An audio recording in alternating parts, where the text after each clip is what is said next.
Selamat bergabung di ibadah JKI House Online.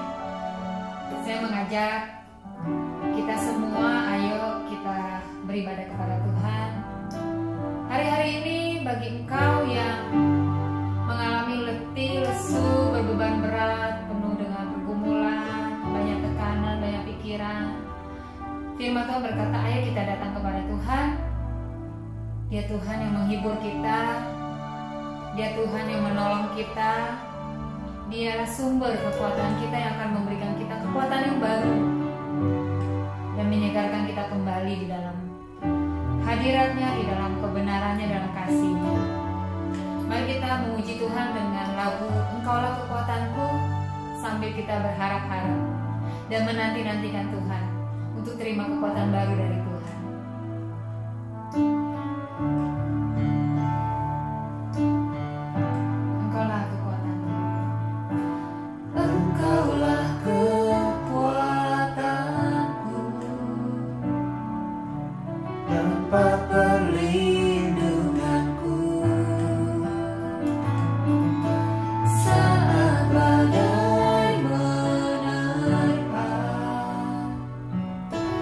Aku tak akan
kepadamu Tuhan, memohon pengampunan daripadamu, memohon pemulihan daripadamu, memohon kekuatan baru yang datang daripadamu.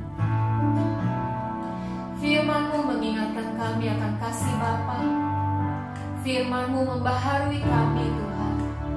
Firman-Mu Tuhan meneguhkan hati kami untuk bangkit mengerjakan pekerjaan-pekerjaan yang murni, yang benar, yang lebih baik lagi. Dan kami ini datang kepadamu Tuhan. Kami rendahkan hati kami, diri kami di hadapan-Mu. Kami berkata, kami butuh Engkau di setiap waktu kami. Kami perlu Engkau Tuhan. Kami minta kasih karunia-Mu Tuhan kepada kami. Penuhi umat-Mu dimanapun berada.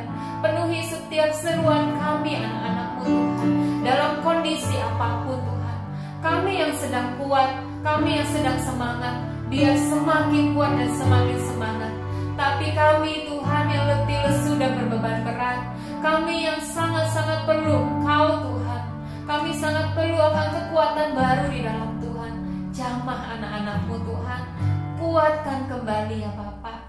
Pulihkan pandangan kami, biar pandangan kami tidak kepada masalah-masalah kami, tidak kepada masa lalu kami, tapi kembali kepada Engkau yang adalah sumber sukacita kami, sumber terang kami, yang mengajari kami untuk bangkit kembali, yang mengajari kami untuk berjalan kembali di dalam kebenaran Tuhan, dan kebenaran-kebenaran Tuhan biar terus memerdekakan hidup kami. Kami siapkan hati kami mendengar firman-Mu Tuhan. Kami bersukacita, kami bersemangat, kami bergirang menjadi orang-orang yang terus belajar akan firman Tuhan, terus mendengar akan firman Tuhan, terus berharap-harap kepada Engkau. Dan firman-Mu memulihkan kami, bekerja di dalam hidup kami, bekerja di dalam pola pikir kami, mengubahkan kami untuk semakin jadi seperti Kristus Yesus. Terima kasih Tuhan, dengan iman, dengan percaya, kami terima firman Tuhan yang menguatkan dan meneguhkan kami.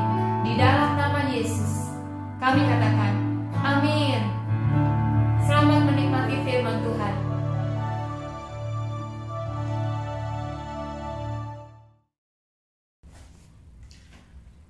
Shalom Bapak Ibu Saudara sekalian yang dikasihi di dalam nama Tuhan Yesus Kristus. Hari ini kita akan kembali belajar tentang kebenaran firman Tuhan di dalam serial Pemimpin yang Menjadi Teladan. Nah, hari ini kita akan bahas kembali apa saja yang Tuhan sebenarnya mau untuk para pemimpin lakukan bagi orang-orang yang dipercayakan dalam kehidupan dia. Oke, hari ini mari sama-sama kita mau lihat di dalam kebenaran firman Tuhan dari 2 Tesalonika 3. 2 Tesalonika 3 ayat yang ke-7 saya mulai. Judul perikopnya adalah berdoa dan bekerja. Ini kisah tentang Paulus yang memberikan teladan dan memberikan nasihat, memberikan pengajarannya, bahkan memberikan peringatan kepada orang-orang yang ada di Tesalonika ya. Oke, saya akan mulai bacakan 2 Tesalonika 3 ayat yang ke-7 dimulai. Sebab kamu sendiri tahu bagaimana kamu harus mengikuti teladan kami, karena kami tidak lalai bekerja di antara kamu. Ayat ke-8. Dan tidak makan roti orang dengan percuma, tetapi kami berusaha dan berjerih payah siang malam, supaya jangan menjadi beban bagi siapapun di antara kamu. Bukan karena kami tidak berhak untuk itu, melainkan karena kami mau menjadikan diri kami teladan bagi kamu, supaya kamu ikuti. Nah, saudara sekalian, jelas sekali di sini bahwa Paulus itu memberikan teladan, menaruh jejak untuk orang-orang yang dipercayakan untuk dipimpinnya itu mengikuti teladannya. Sekali lagi, menjadi seorang pemimpin itu nggak bisa cuman bisa ngajar, bisa menasehati, bisa memberikan perintah. Bukan. Pemimpin yang diminta Tuhan adalah pemimpin yang meninggalkan jejak. Karena kalau cuma jago ngatur, jago ngajar, jago nasehatin, rasanya di luar sana akan banyak sekali orang yang bisa ngatur, bisa ngajar, bisa nasehatin. Ya kan? Dan Tuhan Yesus kurang bisa ngatur apa? Segala alam semesta diatur sama dia. Tapi kenapa dia mesti turun ke dunia dan juga memberikan teladan? Nah, supaya kita manusia yang percaya kepadanya, umat-umat percaya boleh mengikuti jejaknya. Nah, Paulus di sini juga mengerjakan hal yang sama seperti Kristus lakukan. Dikatakan bahwa di ayat yang ke-7, kami tidak lalai bekerja di antara kamu. Artinya apa? Dia juga ikut bekerja tuh. Bahkan di ayat yang ke-8 dikatakan begini, kami tidak makan roti orang dengan percuma, tetapi kami berusaha dan berupaya dan berjeripayah siang malam, supaya tidak menjadi beban bagi siapapun di antara kamu. Nah, ayat 7 sampai ayat ke-8 ini dengan jelas sekali bahwa Paulus ini bukan orang yang malas, bukan orang yang tidak bekerja, bukan orang yang lalai dengan tanggung jawabnya. Dia ngerti bahwa ini adalah sebuah tanggung jawab yang dia harus kerjakan juga. Nah, mengerjakan itu untuk apa? Untuk meninggalkan jejak, meninggalkan teladan bagi orang yang dipercayakan. Sehingga nanti waktu pas satu hari nanti dia dipindahkan, dia pelayanan ke tempat lain, atau dia diutus ke tempat lain, dia akan memberikan nasihat gini, ikuti teladanku. Aku pernah ada bersama-sama dengan kamu dan aku bekerja, aku bertanggung jawab, aku mengerjakan tugasku siang dan malam. Aku tidak malas, aku tidak lalai. Ikuti nasihatku, ikuti teladan yang aku telah tunjukkan kepadamu. Nah, seorang pemimpin harus bisa seperti kayak begitu, dimana nasihatnya adalah sebuah nasihat yang pernah dia kerjakan, pernah dia upayakan, pernah dia lakukan, dan dia akhirnya dia berhak untuk menasehatkan, bahkan memperingati orang-orang yang dipimpinnya. Nah, Paulus ini adalah seorang pemimpin yang luar biasa. Dia mengikuti jejak Kristus. Artinya dia memang seorang pemimpin yang benar di hadapan Tuhan, ya. Dia berusaha siang malam, berjeripayah, supaya tidak menjadi beban bagi siapapun di antara kamu. Artinya gini loh saudara, apa yang dia makan itu adalah hasil kerja dia. Apa yang dia upayakan itu adalah hasil upaya dia. Apa yang dia terima itu adalah apa yang memang dia kerjakan. Sekali lagi, Tuhan itu punya cara untuk memberkati setiap orang. Masing-masing pribadi diberkati oleh Tuhan setiap harinya, ya kan? Dan itu cukup untuk bayar seluruh kebutuhan kita. Ingat Filipi 4 ayat 19 berkata bahwa Allahku akan memenuhi segala keperluanku menurut kekayaan dan kemuliaannya. Nah, artinya gini, segala kebutuhan kita harusnya selesai di tangan kita. Paulus mengerti banget bahwa aku harus, kalau itu adalah kebutuhanku, biarlah aku mengejar, biarlah aku mencari, biarlah aku mengumpulkan berkat itu, karena Tuhan sudah taruh untuk kehidupan aku, ya kan? Dan aku juga mau memberikan teladan, menjadikan apa yang aku kerjakan ini teladan, sehingga nanti satu hari nanti ketika jemaat membutuhkan nasihat, aku tinggal bilang, ikuti teladanku, ikuti teladanku. Nih, aku punya sarannya apa? Ikuti tuh yang waktu dulu pernah aku contohkan, ikuti yang dulu pernah aku lakukan ketika aku ada di antara kamu. Nah, itu akan jadi bagus sekali kalau kita memberikan saran, memberikan nasihat, memberikan peringatan bahkan dengan hal yang sudah kita kerjakan. Oke. Karena kita mau jadi teladan bagi orang-orang yang dipercayakan. Lalu ayat yang 10 berkata begini, sebab pada waktu kami berada di antara kamu, kami memberi peringatan ini kepada kamu. Jika seorang tidak mau bekerja, janganlah ia makan. Nah, di samping dia tidak mau makan roti orang lain dengan percuma, dia menegaskan begini, dia memberikan peringatan gini, kalau orang tidak mau bekerja, janganlah dia makan. Satu peringatan yang tegas kepada orang-orang yang dia pimpin, yaitu kepada jemaat yang di Tesalonika.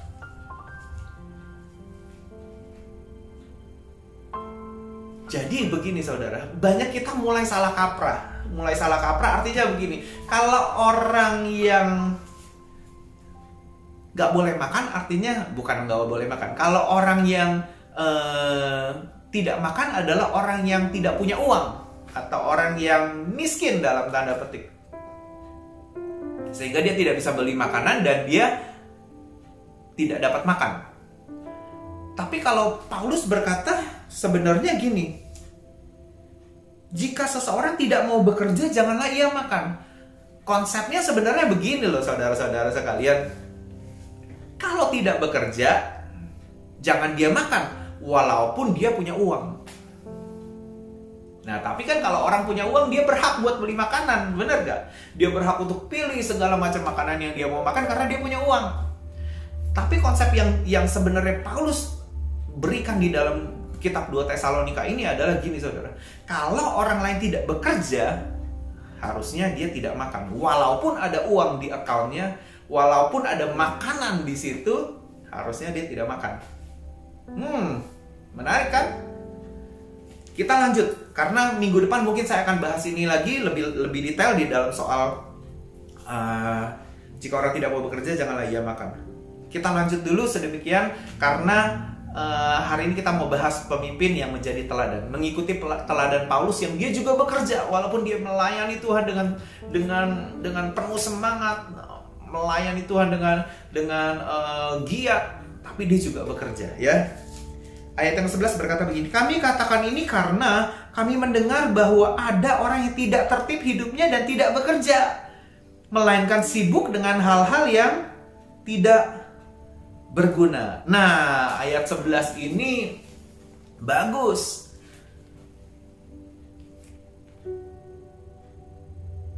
Gini saudara, ayat 11 ini berkata begini, ada orang yang tidak tertib hidupnya. Artinya di jam kerja dia nggak kerja, di jam harusnya dia bertanggung jawab dia tidak bertanggung jawab, ya kan? Di jamnya dia mesti seharusnya sedang di dalam produktif ya, tapi dia tidak produktif gitu kan? Dan ada orang juga yang tidak bekerja, melainkan yang dilakukan adalah apa? Sibuk dengan hal-hal yang tidak berguna. Nah, kita mesti ngecek diri kita nih. Kalau kita mau jadi pemimpin yang menjadi teladan, kita tidak bisa nih. Sebagian besar dari hidup kita sibuk melakukan hal-hal yang tidak berguna, itu sudah tidak bisa. Itu bukan pemimpin. Pemimpin akan melakukan hal-hal yang berguna. Ya bolehlah nonton komedi, nonton segala sesuatu yang sifatnya fun, sifatnya entertain gitu. Bolehlah sedikit-sedikit, tapi sebagian besar hidup kita harus disibukkan dengan hal-hal yang berguna. Itu pemimpin. Dan harusnya pemimpin itu mengerjakan hal yang itu, karena pemimpinnya harus memberikan teladan. Gitu. Disitulah Tuhan mau kita sebagai seorang pemimpin memberikan teladan, memberikan jejak, memberikan arahan supaya nanti orang-orang yang dipercayakan dalam kehidupan kita tuh gampang mengikutinya. Paulus memberikan contoh. Jemaat-jemaat di Tesalonika itu punya contoh yang jelas dari seorang Paulus. Paulus bekerja siang malam, ya, membuat tenda. Karena itu memang pekerjaannya. Tapi dia juga dengan giat sekali melayani pekerjaan Tuhan. Nah, kita sebagai pemimpin juga sama. Ya toh? Kita bukan diminta Tuhan untuk jadi pemimpin karena kita lebih tahu soal firman Tuhan, karena kita lebih bisa mengajar, karena kita lebih bisa memberikan nasihat, karena kita lebih dahulu di sekolah teologi. Ya, bukan. Kita jadi pemimpin yang harusnya memberikan teladan, memberikan jejak, memberikan satu pattern, satu pola seperti yang Kristus lakukan. Ingat, minggu lalu kita belajar bahwa menjadi pemimpin yang menjadi teladan adalah meneladani Kristus, supaya jejak-jejaknya itu seperti Kristus. Nah, saudara, jelas sekali di sini adalah bahwa orang yang tidak makan itu, yang diperingatkan Paulus dengan keras, yang harusnya dia tidak makan walaupun dia punya uang loh ya, adalah orang yang tidak tertib hidupnya dan tidak bekerja. Sekali lagi, kategori bekerja itu bukan kategori aku kerja menghasilkan duit. Segala sesuatu yang ada uangnya itu bekerja, bukan. Nah, contohnya Ada pekerjaan-pekerjaan yang itu sebenarnya bekerja, itu melakukan hal-hal yang berguna. Contohnya mengurus anak gitu. Mengurus anak, mengurus pekerjaan rumah, mengurus hal-hal yang lain gitu kan. Yang memang itu secara uangnya tidak dibayar, tapi itu melakukan hal-hal yang berguna. Karena itu parts of the responsibility. Bagian dari tanggung jawab yang harus dikerjakan. Ya toh? Mengerjakan itu berarti sebenarnya kita sedang tertib dengan hidup kita. Mengerjakan itu artinya sebenarnya kita sedang bekerja. Jadi bukan hanya yang bisa dinilai dengan uang saja. Gitu. Nah, Paulus mengatakan bahwa aku beri contoh nih. Waktu aku bersama-sama dengan kamu, aku juga kerja. Artinya hidup aku tertib. Hidup aku penuh dengan pekerja, penuh dengan bekerja. Penuh dengan memberikan contoh, memberikan teladan. Sehingga apa? Aku menghasilkan apa yang aku harus makan. Sekali lagi, dia tidak makan roti orang dengan percuma. Benar ya? Dia tidak makan roti orang dengan percuma. Artinya gini, kalau ada yang dia makan, itu sebenarnya adalah sesuatu yang dia upayakan, sesuatu yang dia kerjakan, sesuatu yang dia sudah hasilkan. Nah, ini pemimpin harus punya mental seperti ini, ya. Nah, sehingga kita tidak menjadi beban bagi orang lain, kita tidak merugikan orang lain, dan kita tidak jadi pemimpin yang mengambil keuntungan dari orang lain. Tuhan mau kita menjadi pemimpin yang menjadi teladan, bukan pemimpin yang mengambil keuntungan dari orang lain. Oke? Nah, satu ayat yang sangat-sangat luar biasa adalah di ayat yang ke-9 ini. Ayat ke-9, kita balik ke ayat 9. Ayat 9 berkata begini, bukan karena kami tidak berhak untuk itu. Untuk apa? Untuk dapat makan roti dari orang lain. Melainkan karena kami mau menjadikan diri kami teladan bagi kamu, supaya kamu ikuti. Saya percaya begini, yang Paulus kerjakan untuk jemaat di Tesalonika sebenarnya berhak. Sebenarnya dia berhak untuk dapat makan roti dari orang-orang di Tesalonika. Kenapa? Karena dia melayani dengan gigih, dia mengajari dengan gigih,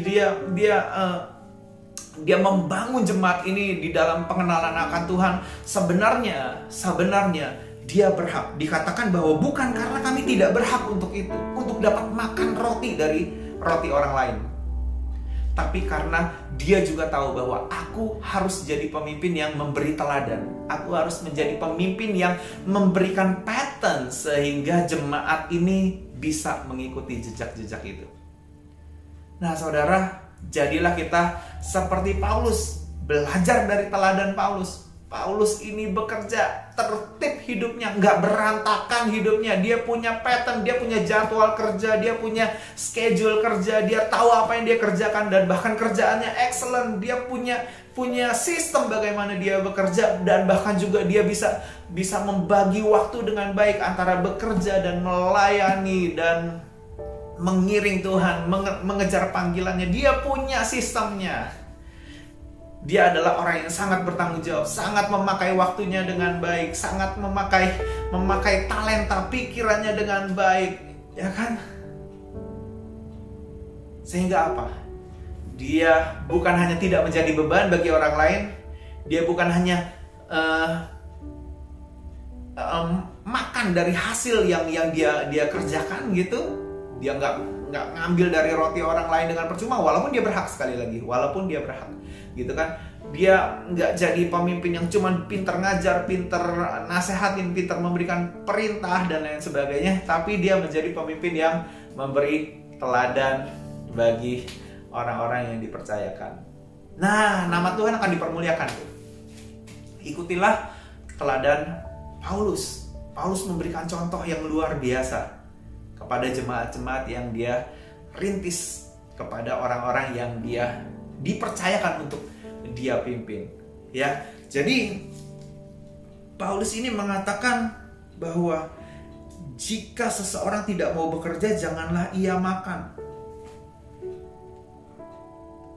Jangan ia makan. Kalau sekarang mungkin ada orang yang kita lihat hidupnya itu sudah mengerjakan hal yang seharusnya dia lakukan, sudah melakukan hal yang dia kerjakan gitu kan. Tapi karena satu atau dua hal, nanti minggu depan kita akan bahas lebih detail lagi tentang ayat ini. Kalau ada satu dua hal yang dia akhirnya dia mengambil, dia akhirnya misalnya ditipu, atau dia tidak dalam kondisi yang baik untuk dia bisa mendapatkan uang untuk dia makan, orang itu harusnya tetap makan. Tapi kalau orang yang berantakan hidupnya, tidak bekerja, tidak bertanggung jawab menyelesaikan tanggung jawabnya, tidak membagi waktu dengan baik, tidak tahu scheduling, tidak bisa dengan sistem apa yang ada di dalam tanggung jawabnya, dia semua pekerjaannya berantakan, semua pekerjaannya gak selesai, selalu minta orang lain untuk nolong dia. Nah, itu adalah orang yang seharusnya tidak boleh makan. Ingat sekali lagi bahwa Paulus itu memberikan teladan yang jelas, pattern yang jelas sekali bagi jemaat di Tesalonika. Dia jadi pemimpin yang meneladani apa yang Kristus lakukan. Dia tidak sembarangan memberikan peringatan, yaitu dia punya kasih yang besar terhadap jemaat di Tesalonika. Lalu seperti Kristus, dia mengerjakan apa yang seperti Kristus lakukan. Ya toh? Bukankah Tuhan Yesus juga sama? Dia juga bekerja sebagai seorang tukang kayu. Tuhan Yesus memberikan teladan, Paulus memberikan teladan, dan harusnya kita-kita yang saat ini dipercayakan Tuhan untuk memimpin jemaat, memimpin kelompok sel, memimpin akan sebuah gereja, memimpin sebuah organisasi, departemen. Harusnya kita juga mengerjakan hal yang sama. Sekali lagi, pekerjaan bukan hanya diukur soal uang, tapi apa yang menjadi tanggung jawab kita harusnya kita selesaikan, kita kerjakan dengan baik. Ya toh, karena itu milikilah skill untuk bisa menjadi membagi waktu, skill untuk bekerja dengan lebih efisien, lebih cekatan, lebih baik. Milikilah effectiveness, ya, artinya bekerja dengan sistem, bekerja dengan baik, sehingga kita masih bisa mengerjakan hal-hal yang harus dikerjakan sebagai tanggung jawab kita, sekaligus memberikan teladan bagi orang-orang yang dipercayakan dalam kehidupan kita. Ikuti teladan Paulus. Paulus ini adalah pemimpin yang benar-benar menjadi teladan bagi orang-orang yang dipimpinnya. Well, itu saja yang mau saya share hari ini. Jangan lupa, kita masih akan terus berada di dalam serial pemimpin yang menjadi teladan. Dan kita berdoa, kita berjuang supaya kita bisa menjadi pemimpin yang menjadi teladan. Seperti Kristus sudah menjadi teladan bagi kita. Seperti Paulus yang sudah menjadi teladan bagi jemaat-jemaat yang dia pimpin. Mari sama-sama tutup Alkitab saudara dan kita berdoa. Bapa di dalam surga, mengucap syukur Tuhan Yesus buat kebenaran firman Tuhan yang kami pelajari hari ini Tuhan. Jadikan kami Tuhan seperti Engkau Tuhan, mengikuti jejakmu Tuhan, mengikuti teladanmu Tuhan, mengikuti arahanmu, mengikuti nasihatmu, mengikuti pimpinanmu Tuhan, supaya kami juga bisa menjadi seperti Kristus Tuhan. Ajar kami Tuhan, supaya kami juga jadi pemimpin yang tidak merugikan orang lain, tidak menjadi beban bagi orang lain, tidak makan roti orang lain Tuhan Yesus. Kami berdoa Tuhan Yesus supaya kami juga menjadi orang yang percaya bahwa sesungguhnya berkat Tuhan telah Engkau taruh dalam kehidupan kami Tuhan. Sesungguhnya berkat Tuhan telah Engkau siapkan bagi keluarga kami masing-masing Tuhan Yesus. Dan ajar kami Tuhan untuk menjadi meninggalkan teladan, meninggalkan jejak Tuhan bagi orang-orang yang kami layani, orang-orang yang kami pimpin, orang-orang yang Kau percayakan buat kami layani Bapa. Terima kasih Tuhan Yesus, berkati setiap umat-Mu yang mendengarkan akan melihat akan video ini Tuhan Yesus. Biar berkat yang datang daripada Allah Bapa, damai sejahtera yang datang daripada Allah Bapa, cinta kasih yang daripada Tuhan Yesus Kristus, serta persekutuan yang indah bersama dengan Roh Kudus boleh menyertai setiap kami semua Tuhan. Sampai Maranatha Engkau datang menjemput kami yang kedua kalinya, dan kami boleh didapati sebagai hamba yang setia dan berkenan. Di dalam nama Tuhan Yesus Kristus, mari kita semua yang percaya boleh katakan amin. Tuhan Yesus memberkati. God bless.